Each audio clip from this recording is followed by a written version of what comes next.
আমি যদি কাজ পাই না তাহলে তো আমরা সহপরিবার উপাস থাকতে হবে। শুনলাম যে এই যে কুরবানি ঈদ গেল কেউ দিছে না দেখতে, কেউ দিছে বন্ধুরা, এই যে কুরবানি ঈদে গরিবের এতিম মিসকিনের জন্য একটি অংশ থাকে, আল্লাহর বরাদ্দ থেকে আসে, আর এটা কিন্তু ওনারা পান নাই। আসলে কি যে বলবো, তো অল্প চাউল দিয়ে দেখছিলাম, চাউল গুঞ্জা যাও করমু পাতলা করি করিয়া মারে আর বাচ্চারে দিমু। তো আপনি এই ঘরের মধ্যে আপনার রান্না করেন? জি হয়, এখানে পাক করে পাকঘর বানাইতাম পারি না টেকার অভাবে।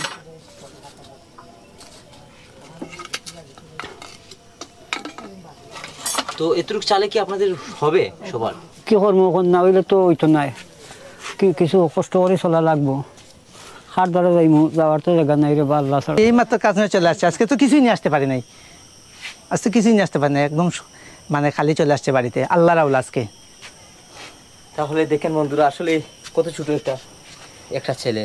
আসলে ভাই বলতে কি বলবো, আপনি এমন একটা জায়গা নিয়ে আসছেন আমাকে, আসলে আমি বলার মতো কিছু নাই।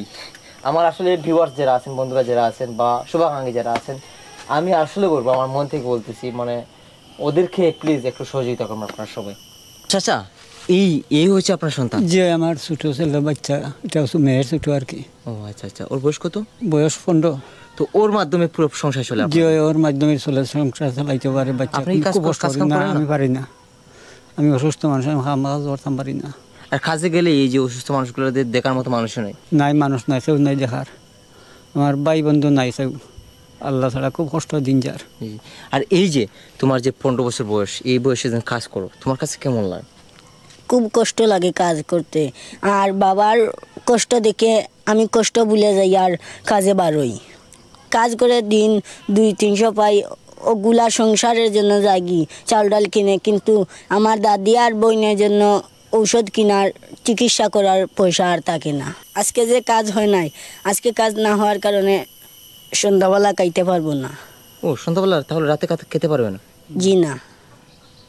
দেখেন, একদিন যদি কাজ করতে না পারে তাহলে ওদের মানে খাবার জুটে না। মোহিত ভাই, আসলে আপনি কি জায়গা নিয়ে আসলেন না আমাকে, আসলে আমি সব কিছু ভুলে যাচ্ছি।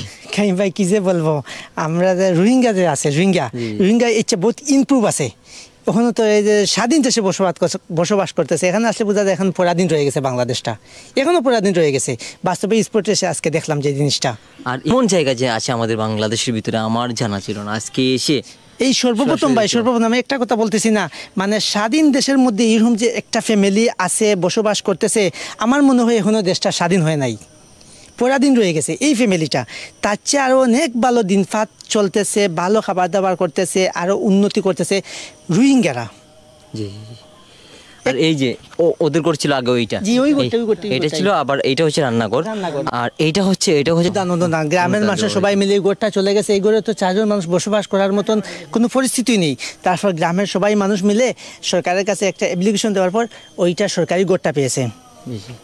একই ঘরের মধ্যে ছোট্ট একটা 4 কোণী ঘরের মধ্যে এখানে মানুষও বসবাস করে, এবার হাঁস মুরগিও বসবাস করে। এই যে দেখেন ভাই, এই ঘরের মধ্যে এই দেখেন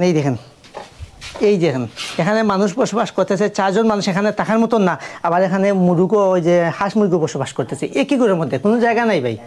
প্রচণ্ড গরমের মধ্যে একজন বৃদ্ধ মানুষ, যেখানে আমরাও টিকতে পারতেছি না, এই হাত পাকা দিয়ে ওদের জীবন পার করতে হয়। এই যে হাত পাকা দিয়ে দেখছেন ভাই, এই হাত পাকা দিয়ে ওদের জীবন পার করতে হয়। আর ওইগুলো হচ্ছে ওদের আসবাবপত্র, এই যে রান্নার সরঞ্জাম, এই যে রান্নার সরঞ্জাম। তো ও হচ্ছে আপনার নাতি? জি হয়। ওর মাধ্যমে পুরো সংসার চলে আপনাদের? এর মাধ্যমে চলে, পারে না খালো নাই, আর পারলে খাইলাম, পারে না হইলে তো আর খাইবার তো ঠিক নাই। একমাত্র আল্লাহ ছাড়া তারা খেয়ে দেখার মালিক নাই। আপনারা একটু সহযোগিতা করো, আল্লাহ হাতে হাতে জান্নাত দিবা।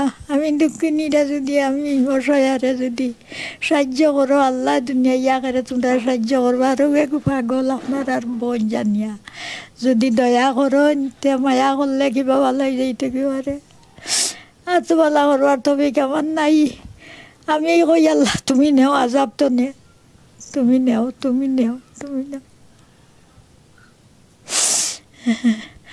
ও হই আল্লাহ, হগুরেও নাও, মরেও নাও, তুইয়া লাভ নাই। গরু মাংস খানো পাইতাম। এই যে আল্লাহর দোয়া একটা ঈদ, কুরবানির ঈদ, এই কুরবানির ঈদে কিন্তু ওনাদের মানে যে কুরবানির মাংসটা খানির মানে সামর্থ্য হয় নাই বা অন্য কেউ মানে এনেই দেয় নাই বা পাইও নাই? আমার ফুয়ারে দুইজনে দাওয়াত দিসলা যাইতো করি, যাইবার পারছে না, তাপ তো ফুটিয়া পাগল হইয়া পড়ছে।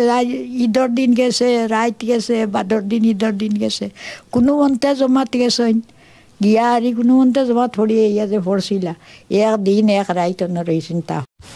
আচ্ছা বন্ধু জুমান, আমরা যে এমন একটি জায়গায় আসলাম, মানে তোমার কাছে কেমন লাগলো এই যে পরিবারটা দেখে? খুব খারাপ লাগছে বন্ধু, খুব খারাপ লাগছে দেখে জিনিসটা। মানে মানে আমি নিজের এটা বুঝাইতে পারতাম না, মানে জিনিসটা দেখে খুব খারাপ লাগছে। আসলে বন্ধু সেম অবস্থা, কি করবো, মানে আসলে দেখা যাক কিছু করা যায় কি। হ্যাঁ, আমরা চেষ্টা করবো ইনশাল্লাহ। ইনশাল্লাহ।